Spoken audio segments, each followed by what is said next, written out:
थांबा थांबा.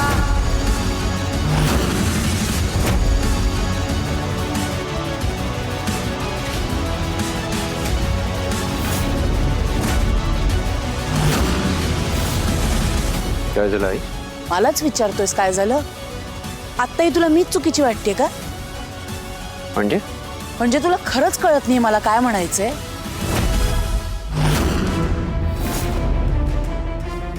का तुला आता या राणीचीच बाजू घ्यायची आहे? एवढा बायकोचा बैल झालायस का रे तू? आई काय बोलतेस? काय झालंय नक्की आणि तू चिडलीस का एवढी? एक्झॅक्टली काय झालंय ते सांग ना. म्हणजे फॅक्टरीमध्ये आज जे काही झालं त्याच्याशी तुम्हाला काहीच घेणं देणं नाहीये का? अरे ही पोरगी जिथे जाते ना तिथे घोळ घालून ठेवते. हिच्यामुळेच आज त्या कामगाराला लागलं ना, पण तरी तू शांतच आहेस. अरे हकलून का नाही दिलंस हिला? आणि वर मलाच विचारतोयस काय झालं म्हणून. आई अगं पण काही बोलू नकोस तू इंद्रा. तुझे ना विचार खुंटलेत. अक्कल गहाण ठेवलीस तू स्वतःची हिच्या पायी. अरे आज कोणाचा जीव गेला असता तर काय गरज होती राणीला त्या मशीन जवळ जाऊन काम करायची? नाही, ही असा शहाणपणा करत पुढे पुढे जाते आणि लोकांचा जीव घालवते. माझ्या लेकीचा जीव घेतला तसा असता कामगाराचाही जीव घेतला असता.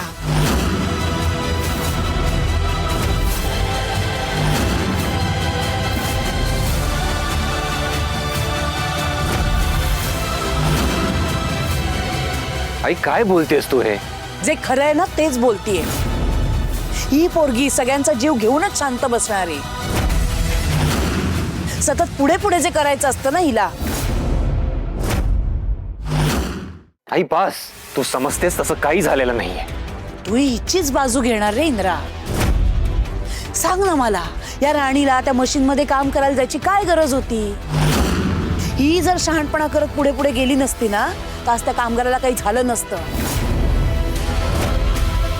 पण नाही, जिथे तिथे मोठेपणा मिरवायचा असतो ना हिला. मला सगळ्यातलं सगळं कसं कळतं हे दाखवायचं असतं आणि तेच सगळ्यांच्या अंगाशी येतं. पण हिला त्याचं काहीच वाटत नाही. त्या रतनला हेल्प करायला म्हणून पुढे गेली होती का? त्या कामगाराला त्याची अक्कल नव्हती जी स्वतःची अक्कल पाजळायला गेली? तो कामगारही ना हिच्यासारखाच अक्कल शून्य म्हणायचा. त्याला तरी काय गरज होती रे त्या मशीन मध्ये डायरेक्ट हात घालायला जायची? तसंही ना फॅक्टरीतल्या त्या कामगारांकडे बघूनच कळतं मशीनच्या बाजूला सुद्धा उभं राहायची त्यांची लायकी नाही. म्हणून सांगते तुला, जास्त ना डोक्यावर बसवून ठेवू नकोस. नाही तर तुझ्या आबांसारखा तूही त्या घाणीत जाऊन बसायला लागशील. मालती, भान ठेवून बोला. बरोबर तेच बोलते मी. तुम्हालाही हजारदा सांगून झालो पण तुम्ही ऐकलं नाहीत माझं. बघावं तेव्हा त्या दीड दमडीच्या कामगारांची बाजू घेत आलात. त्यांच्या खांद्याला खांदा लावून बसलात, त्यांची धुणी धुवत बसलात आणि नंतर काय तर त्यांच्यातलीच ही एक गण आपल्या घरात घेऊन आलात. खरं तर ना हिची स्वतःला कामगार म्हणून घ्यायची सुद्धा लायकी नाहीये.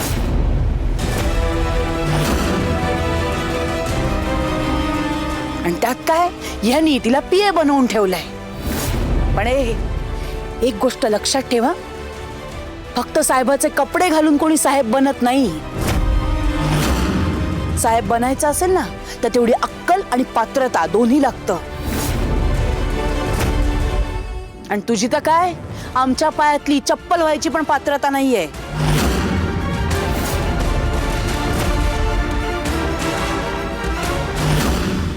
मालती, तुम्हाला राणीची पात्रता इंद्रापेक्षा जास्त कळायला लागले का? त्यानं तिला पीए केलंय कारण त्याला माहिती ती किती हुशार आहे ते. तुम्ही घरी असता तुम्हाला काय माहिती हो राणी ऑफिसमध्ये जाऊन काय करते ते? शीतावरून भाताची परीक्षा करता येते मला. हिच्यात हुशारी नाहीये, आहे ती फक्त लाचारी आहे. लाचारी आयुष्यभर ना लाचार म्हणूनच जगेल ही.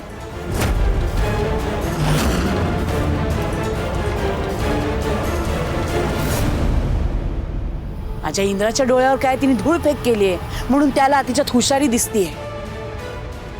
नाही, तुम्ही हिच्या हुशारीचे एवढे गोडवे गाता ना, सांगा ना मला, कुठला पिया असा डायरेक्ट मशीन मध्ये हात घालायला जातो?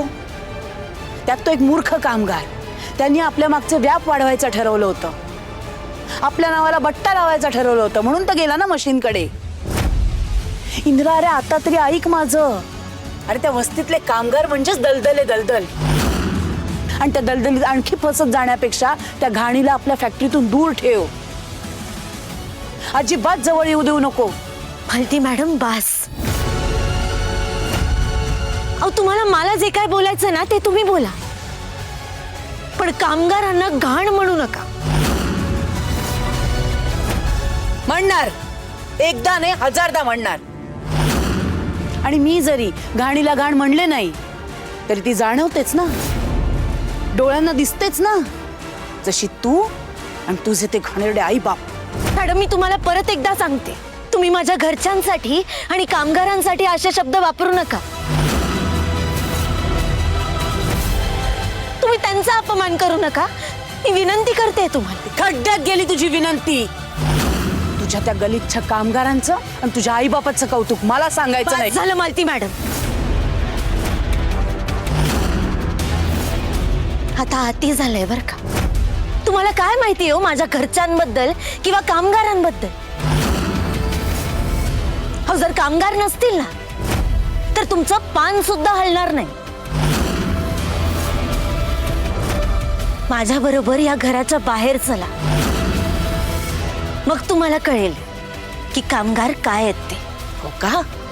मग आता मला बघायचंच आहे कामगार काय असतात ते.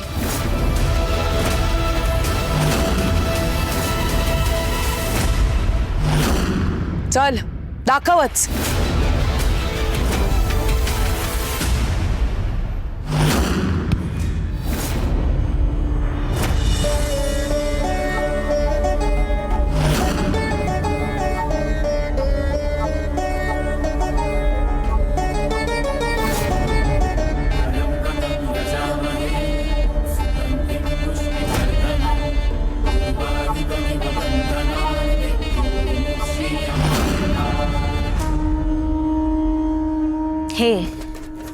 हे जे सगळं वैभव दिसतंय ना, हे तुमचं घर, गाड्या, त्यातलं फर्निचर, या घराच्या भिंती, यातला कोपरान कोपरा ज्यांच्या जीवावर उभा राहिला ना, ते म्हणजे कामगार.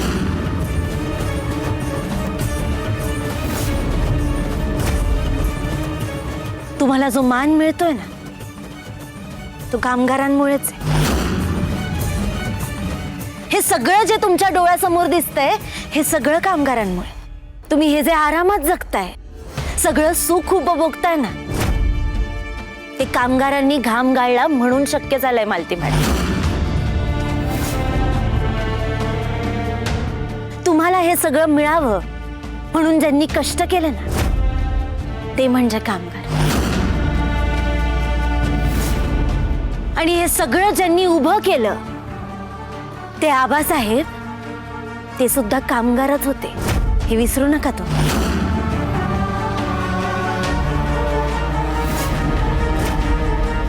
असतील कामगारांचे कष्ट, पण म्हणून त्या फालतू कामगारांनी इथे राहायची स्वप्न बघायची नाहीत. त्यांनी त्यांची जागा ओळखून, पायरी ओळखून वागावं. मॅडम, तुम्ही कुठली जागा ओळखायला सांगताय ना हे कळतंय मला. हा, पण माझ्यासारखी माणसं फक्त समोरच्या माणसाच्या मनामध्ये जागा करतात. आणि ती काय एकदा मिळाली ना की कुठलीही पायरी ओळखायची गरज लागत नाही. आणि एक सांगू का मॅडम, तुम्हाला माझ्याबद्दल काय वाटतं याचा विचार करणं थांबवलंय मी आता. कारण मी कितीही प्रयत्न केले तरी मीच चुकीची असंच वाटणार आहे तुम्हाला. पण मी कमवलेली माणसं या घरात कायम माझ्या पाठीशी असतील हे चांगलंच माहिती आहे मला.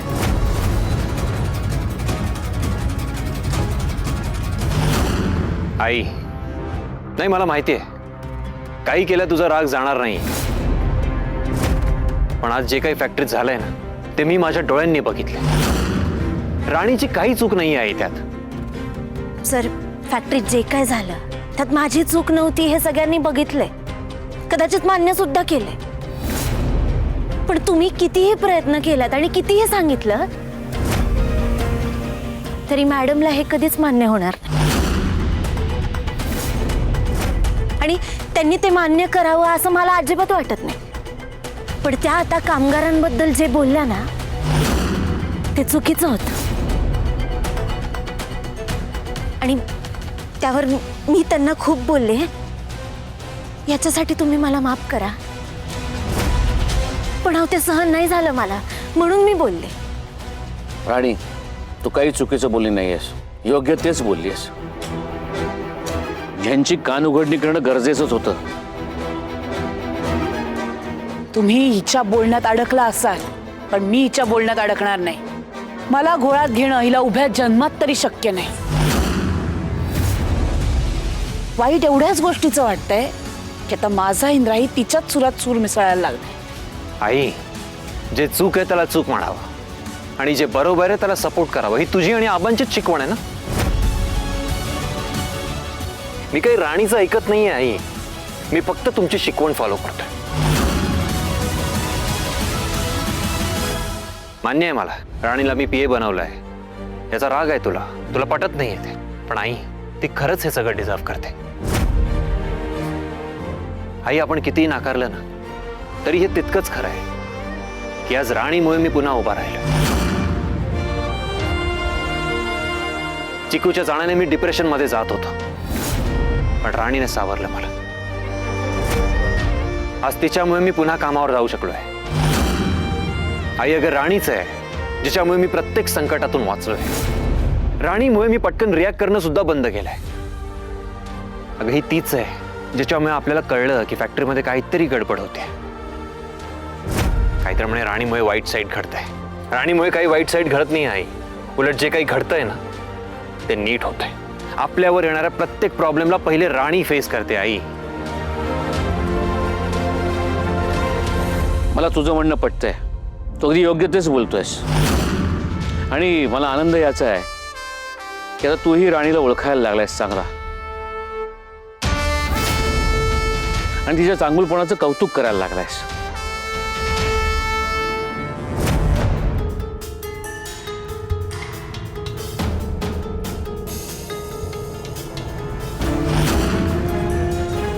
सारखं त्या राणीचंच कौतुक करा. तिने या दोघांवर जादूची कांडी फिरवल्यासारखं वागायला लागलेत. आणि हा इंद्रा, हा तर फक्त राणीच्याच नावाचा जप करतोय. जोपर्यंत राणी या घराची ढाल बनून राहील तोपर्यंत मला काळजी नाही. पण आता पुढचे काही आठवडे तूही काळजी हे सांभाळून राहा फॅक्टरीमध्ये. या घडलेल्या घटनांमुळे आपले कामगार बिथरले असतील, घाबरले असतील, रतनच्या दुखापतीमुळे त्यांना प्रश्न पडले असतील. त्यांच्यामध्ये कुठलेही समज गैरसमज पसरू देऊ नकोस, त्याची काळजी तुला घ्यायला लागेल. त्यांना आपुलकीने समजाव. त्यांची तुझ्याकडनं तीच अपेक्षा असेल. हो बाबा, मला त्यांचा त्रास कळतोय, म्हणूनच मी त्यांना आज सुट्टी दिली. उद्या मी जाऊन भेटणार आहे त्यांना. त्यांचे सगळे प्रश्न मी सोडवणार आहे. अँड आय एम शुअर राणी मला या सगळ्यात हेल्प करेल. आबा, आता माझ्या प्रत्येक प्रॉब्लेमचं सॉल्युशन राणीच असणार आहे. चांगली गोष्ट आहे. माझा तुम्हा दोघांवरती विश्वास आहेच, त्यामुळे तुम्ही कुठलीही गोष्ट निभावून न्याल. आणि सगळ्यात महत्त्वाचं म्हणजे तुमचा एकमेकांवरती विश्वास आहे. त्यामुळे आयुष्यात येणारी कुठलीही संकट तुम्ही सहज पार कराल, खात्री आहे मला. तेव्हा ते सगळं ठीक आहे, पण आईचं काय? ती काही केलं तिचं मत बदलायला तयारच नाहीये. मी समजावीन त्यांना.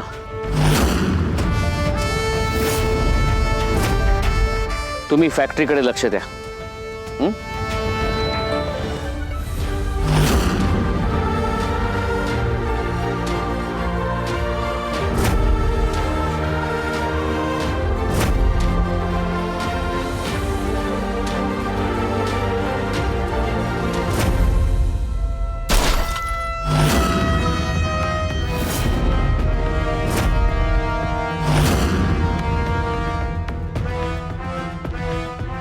विक्रांत, अरे इथे राग काढण्यापेक्षा तिथे वाघ व्हायचं होतंस ना.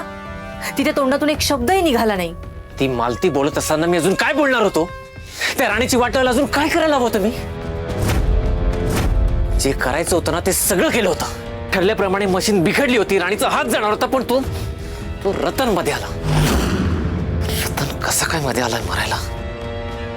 प्रत्येक वेळेला ना कोणतरी राणी आणि इंद्राला वाचवायला येताच. हे इथे अशी चिडचिड करत बसण्यापेक्षा तिथे जेव्हा घडत होतं तेव्हा रतनला अडवायचं होतंस ना. ते नाही जमलं तुला. युअर राईट, चूक माझीच आहे. रतन मला सांगायला आला होता की सर मी राणीला वाचवायला जाणार आहे, तुम्ही मला अडवा. काय बोलतेस उर्मिला? हे बघ, मला जास्तीचा शहाणपणा शिकवायला जायचं नाही. माझ्यावर ओरडायचं नाही, हळू आवाजात बोलायचं. मग उगाच समोरचा टेन्शन मध्ये असताना त्याला अजून त्रास द्यायचा नसतो उर्मिला. सगळा प्लॅन परफेक्ट होता, पण तो रतन मध्ये आला. हो विक्रांत, कळतंय मला, पण तू अशी चिडचिड कशाला करून घेतोस? मला एवढंच म्हणायचंय, जे काही झालं त्याचा दोष आपण राणी आणि इंद्रालाच द्यायचा. म्हणजे त्या मालतीच्या रीला री ओढायची. ते तू करायला हवंस उर्मिला, मी नाही. ते तर करतेच आहे मी. पण ठीक आहे, असो, तू जास्त चिडचिड करू नकोस. जे झालं ते झालं. आता पुढे जे करशील त्याच्यावर लक्ष दे आणि स्वतःला त्रास करून घेण्याऐवजी त्या इंद्राला त्रास दे. इंद्रा, हे प्रकरण मी सहजासहजी सोडणार नाही. आता त्याने सगळ्यांना सुट्टी दिली ना, पण त्याच कामगारांना आज मी भडकवणार आहे. सतत इंद्राची हांजी हांजी करणारे कामगार ना त्याचाच कळा वळतील. Indra, you are gone. तसंच कर. जोवर आपल्या मनासारखं घडत नाही ना, तोवर हार मानायची नाही. जेव्हा आपण राणी आणि इंद्राला आपल्या पायाशी आणू ना, तेव्हाच आपण जिंकू. तोपर्यंत लढत राहायचं.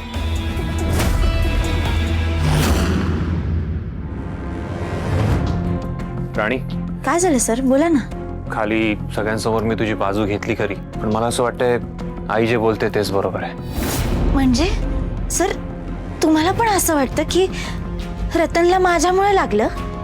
हो, मलाही तेच वाटतंय. कारण नेमकं तू तिथे गेलीस आणि असं कसं काय घडलं?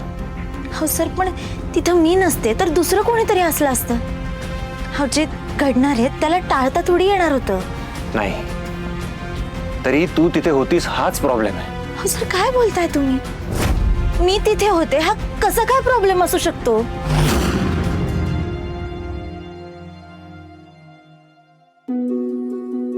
राणी,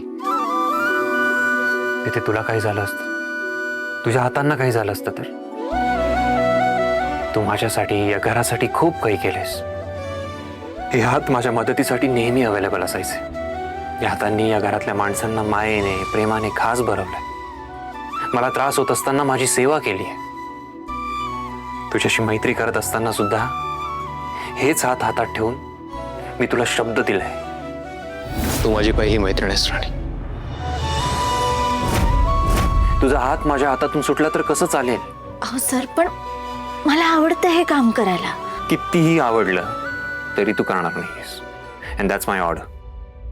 ऑर्डर बिडर ही हुकमाची राणी ऐकत नसते बरं का. ती फक्त ऑर्डर देते. म्हणजे आता तू मला ऑर्डर देणार आहेस का? मैत्रीच्या नात्याने जर मी तुम्हाला एखादी ऑर्डर दिली तर काय प्रॉब्लेम आहे? प्रॉब्लेम आहे, कारण मैत्रीमध्ये ऑर्डर देत नसतात, हक्काने गोष्टी मागून घेतात. तू माग ना हक्काने. हक्काने मागितलंस तर काहीच प्रॉब्लेम नाहीये मला. हाय का आता? अहो, मी हक्काने काय बोलले तर तुम्ही ऐकताय का माझं? मी म्हणते की मला हे काम करायला आवडतं, तरी कुठं ऐकताय? आणि प्लीज हे बघ, तू आता आर्ग्युमेंट नको करूस याच्यावर माझ्याशी, नाहीतर मी चिडे ना. चिडा. तुम्ही जर चिडलात ना तर मी रुसून बसे ना, आणि मग अजिबात ऐकणार नाही. आता यात रुसणं फुगणं कुठून आलं? मुळात तुझा बॉस मी आहे, तू बॉसचं ऐकायला हवंस. हो का? मग मी पण तुमची पीए, आणि तुम्ही नसताना मी माझ्या मनाचं करूच शकते की.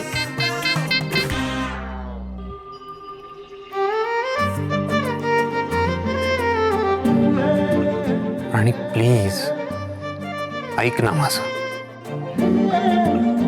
माझ्यासाठी तरी.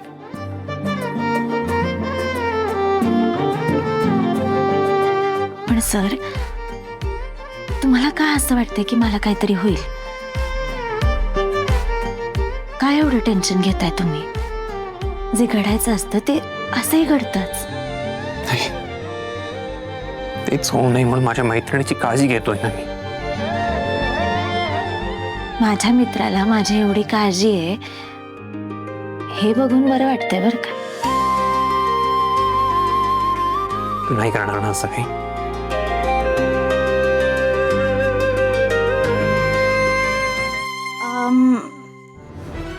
बघू. बघू काय, मी नाही करणार असं म्हण ना. अहो मी म्हणते ना की बघू. अच्छा, म्हणजे तू असं ऐकणारच नाही असतं. हे बघा सर, असं काही नाहीये. अच्छा, मी फक्त एवढंच म्हणते की आपण हो का? नंतर बघू. अरे नंतर बघू म्हणजे मी तुला अहो, नंतर अगं, काय? मी तुला काय सांगायचा प्रयत्न करतो, तू ऐकत नाहीयेस. तू ऐकत नाहीयेस. जाऊ दे ना. मी तुला जाऊ देणार नाहीये कुठे. माझं ऐकल्याशिवाय मी तुला कुठे जाऊ देणार. हे बघा मी म्हणते. अरे हे बघा म्हणते मी. अहो सर राणी, राणी, नाही. राणी, एकदा नाही म्हणायला काय प्रॉब्लेम आहे तुला? एकदा नाही म्हण ना. बघू. रतन बरोबर जे काय झालं ना ते लय वाईट झालं बघा. अरे नाहीतर काय, मी तर म्हणतो अरे थोडक्यात निभावलंय. कमी जास्त काय झालं असतं म्हणजे केवढ्याला पडलं असतं. अगदी बरोबर बोललास बघ तू. अरे आज रतन बरोबर जे झालं ना त्याचं काय बरं वाईट झालं असतं तर अख्खं घरदार रस्त्यावर आलं असतं रे. त्या माडकांना आपल्या जीवाची काय पडली तेव्हा.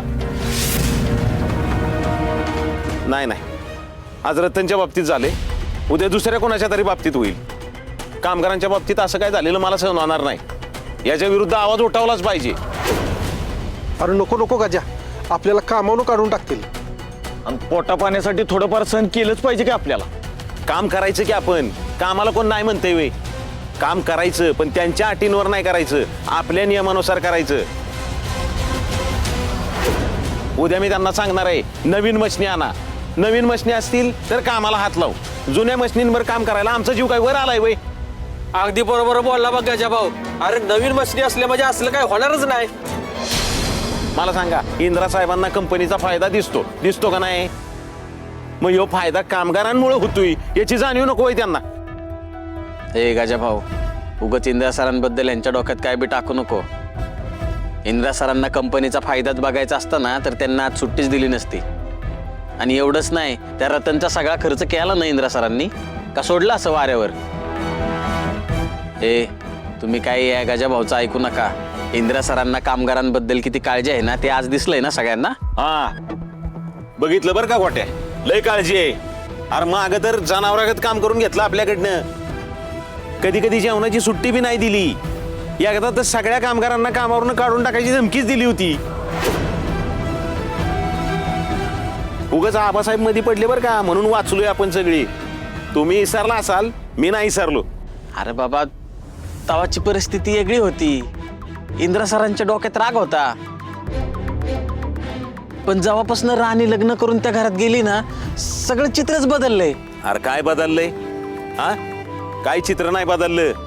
आयुष्य बदललं फक्त तुमच्या राणीचं. आमचं आयुष्य जिथं आहे तिथंच आहे. ऐका रे, आपल्याला जर त्यांना जाणीव करून द्यायची असेल ना तर मी म्हणतोय तसंच केलं पाहिजे. अरे आज रतनचं बरं वाईट झालंय, उद्या तुमच्यातल्या कोणाचं झालं तर कोणाच्या तोंडाकडे बघणार आहे रे तुम्ही?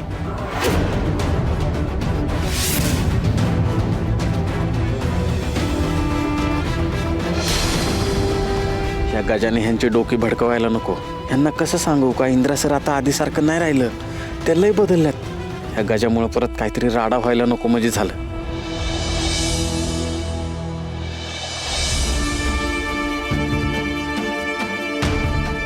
अरे ही पोरगी जिथे जाते ना तिथे घोळ घालून ठेवते.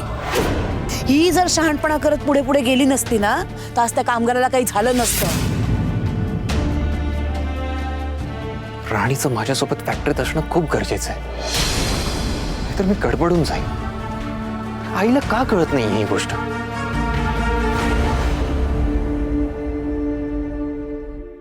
सर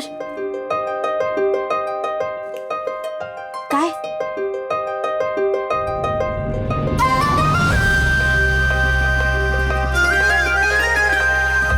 तुम्ही माझ्यावर हसताय का? नाही नाही, अगं मी तुझ्यावर का हसेन? गप्प बसा, खोटं बोलू नका. मला माहितीये तुम्ही माझ्यावरतीच हसताय. मी हे कपडे घातलेत म्हणून मला चिडवायला मुद्दाम माझ्यावर हसताय ना. जाऊ द्या, मी ना मी बदलून टाकते हे कपडे, मला नको आहे. नाही नाही राणी, मी तुझ्या ड्रेसवर का हसेन? मी कपड्यांवर नव्हतो हसत. मग दुसरं काहीतरी कारण असेल, पण मला माहितीये तुम्ही माझ्यावरतीच हसताय. तुम्हाला माझ्यावरती हसायला जाम मजा येते ना, मला माहितीये, हो ना? राणी तसं काही नाहीये, तू का गैरसमज करून घेतेस माझ्याबद्दल? मी हसते का तुमच्यावरती कधीतरी? हा, पण आता मी पण तुमच्यावरती हसणार आहे. तुमचं ना नाक खूप मोठं आहे ए? तरी, आणि तुमची उंची तर माडासारखी आहे, तरी मी हसते का कधी तुमच्यावर? नाही. पण आता मी हसणार आहे. आता ना मी कायम माझी बत्तीशी दाखवत हसत राहणार आहे. आता बघा, अजून सांगू का तुमच्याबद्दल गोष्टी? थांबा. अहो, बघा तुम्ही अजूनच हसताय. राणी होल्ड अगं, शांत हो जरा, श्वास घे. किती बोलशील? आणि मी खरंच तुझ्यावर नव्हतो हसत. कालचा सगळा प्रकार आठवून मला टेन्शन आलं होतं. त्यात तू माझ्यासमोर असं या ड्रेसिंग मध्ये आली म्हणून माझं टेन्शन सगळं निघून गेलं, म्हणून थोडंसं हसू आलं मला. तू कुठचा विषय कुठे घेऊन चालली आहेस यार? हो का? हा, खरंच असं होतं? अरे मी तर म्हणजे जरा जास्तच माती खाल्ली. सॉरी हा सर. जाऊ दे ना, तुम्हाला जर हसू येत असेल तर हसा की. नाही नको असू दे. मी हसलो तर परत तू भलताच एक्सरे काढून माझ्या समोर धरशील. अहो बरं, मी पीए म्हणून तुम्हाला एक सल्ला देऊ का? ऐकाल का तुम्ही माझा? बोल. कान करा तुमचा इकडे, मी सांगते. काय? अहो कान करा ना, इकडे सांगते. बरं ठीक आहे.